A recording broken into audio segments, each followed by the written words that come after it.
Defenders of Islam insist it is a peaceful religion. Others disagree and point to the primitive treatment in Muslim countries of women and other minorities. So let's discuss this now. We're joined now by Reza Aslan, a scholar of religions, professor at the University of California, Riverside, and the author of Zealot, The Life and Times of Jesus of Nazareth. Let's talk about this because it's a very interesting conversation every time we have it. Before we get into this discussion, I want to play for you this clip from Bill Maher's show just this Friday night. Here it is.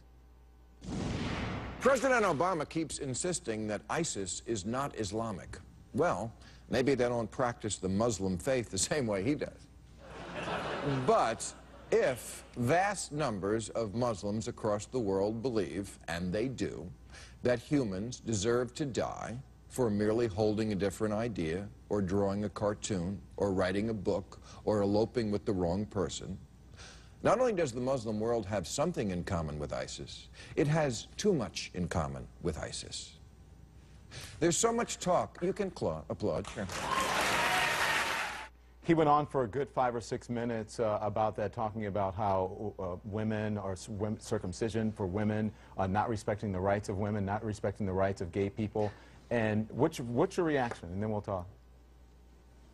Well, I like Bill Maher. I've been on his show a bunch of times. He's a comedian, but, you know, frankly, when it comes to the topic of religion, he's not very sophisticated in the way that he thinks. I mean, the argument about the female genital mutilation being an Islamic problem is a perfect example of that. It's not an Islamic problem, it's an African problem. Well, wait, because he says it's a, hold on a second, Reza, because he says it's a Muslim country problem. He says that in Somalia... Yeah, but that's... Yeah, and that's actually empirically, factually incorrect. It's a Central African problem. Eritrea has almost 90% female genital mutilation. It's a Christian country. Ethiopia has 75% female genital mutilation. It's a Christian country.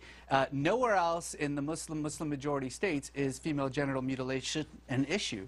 But again, this is the problem, is that you make these facile arguments like that women are somehow mistreated in the Muslim world. Well, that's certainly true in many Muslim majority countries like Iran and Saudi Arabia. Do you know that Muslims have elected 7 women as their heads of states in those Muslim majority countries? How many women do we have as head of states in the United States? Reza, be honest, though, for the most part, it is not a free and open society for women in those states. Well, it's not in Iran, it's not in Saudi Arabia, it certainly is in Indonesia and Malaysia, it certainly is in Bangladesh, it certainly is in Turkey. I mean, again, this is the problem, is that you're talking about a religion of 1.5 billion people, and certainly it becomes very easy to just simply paint them all with a single brush by saying, well, in Saudi Arabia they can't drive, and so therefore that's somehow representative of Islam. It's representative of Saudi Arabia. But in Iran, they don't have... I mean, I think that Bill Maher's point is that these aren't extremists. We often talk about extremists and that we should crack down on extremists, and why aren't Muslims speaking out about extremists? In Saudi Arabia, when women can't vote and they can't drive and they need permission from their husband, that's not extremists. Why aren't we talking more about what... That's not extremist, that's commonplace. Why don't we talk more about the commonplace wrongs that are happening in some of these countries?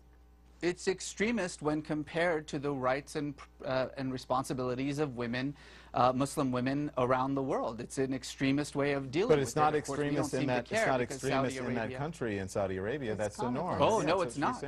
I mean, look, Saudi Arabia is one of the most, if not the most extremist Muslim country in the world. In the month that we've been talking about ISIS and their terrible actions in Iraq and Syria, Saudi Arabia, our closest ally, has beheaded 19 people. Nobody seems to care about that because Saudi Arabia sort of preserves our national interests. Okay. You know, this is the problem, is that these kinds of conversations that we're having aren't really being had in any kind of legitimate way. We're not talking about women in the Muslim world. We're using 2 or 3 examples to justify a generalization. That's actually the definition of bigotry. All right, fair enough. Let's listen to Benjamin Netanyahu at the United Nations today. So when it comes to their ultimate goals, Hamas is ISIS and ISIS is Hamas. And what they share in common, all militant Islamists share in common. So Reza, the question at the bottom of the screen that everyone is looking at: does Islam promote violence? Islam doesn't promote violence or peace. Islam is just a religion, and like every religion in the world, it depends on what you bring to it. If you're a violent person, your Islam, your Judaism, your Christianity, your Hinduism is going to be violent. There are marauding Buddhist monks in Myanmar slaughtering women and children. Does Buddhism promote violence? Of course not. People are violent or peaceful, and that depends on their politics, their social world, the way that they see their communities, the way they see themselves. So, Reza, you don't think that there's anything more, there's the justice system in Muslim countries, you don't think is somehow more primitive or subjugates women more than in other countries? Did you hear what you just said? You said in Muslim countries. I just told you that Indonesia, women are absolutely 100% equal to men. In Turkey, they have had more female representatives, more female heads of state in Turkey than we have in the United States. But in Pakistan, stop saying things like Muslim countries. Women are still being stoned. And that's a problem for Pakistan. You're so in right. other words, so let's criticize Pakistan. I just want to be clear on what your point is, because I thought you and Bill Maher were saying the same thing. Your point is that Muslim countries are not to blame. There is nothing particular, there's no common thread in Muslim countries. You can't paint with a broad brush that somehow their justice system or Sharia law or what they're doing in terms of stoning and female mutilation is different than in other countries like Western countries.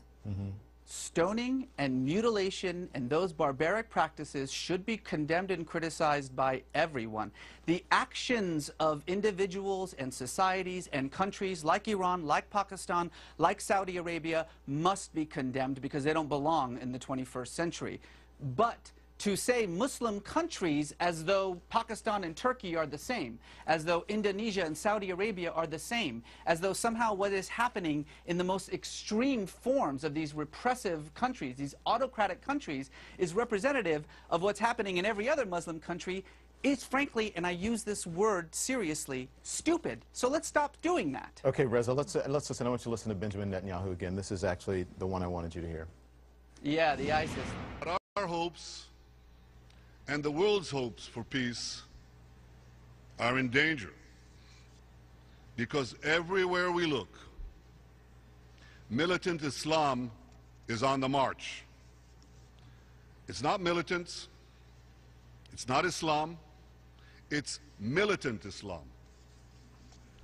And typically, its first victims are other Muslims,